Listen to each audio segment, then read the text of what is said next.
If you're someone that desires the skill to pose at a moment's notice at events, and especially red carpet, then buckle up because everyone's talking about Twice performing at Victoria's Secret fashion show, and we're gonna talk about their poses. And we'll be specifically referring to this photo. Because here's the thing, Twice knows how to pose. Because who look at them baddies? But notice the difference in their poses in this photo versus back to this photo.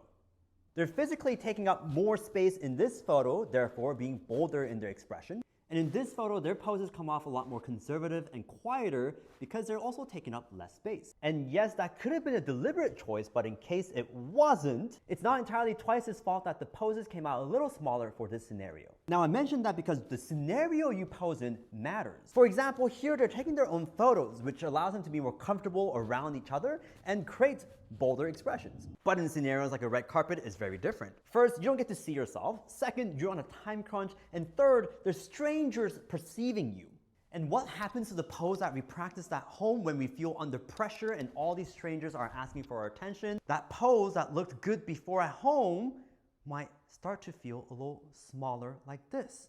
Because why my A+ students should notice posing is body language. Remember, how you hold yourself also influences how you feel in different scenarios, even if the scenario is pressuring you and is creating stress for you. So here's a tip for you if you have an event or red carpet coming up. First, put on your outfit and create 3 poses that you will memorize and practice as a sequence. And I say sequence because I need you to practice moving smoothly from here, and you can even just reflect it for the second one to here, and then maybe to here.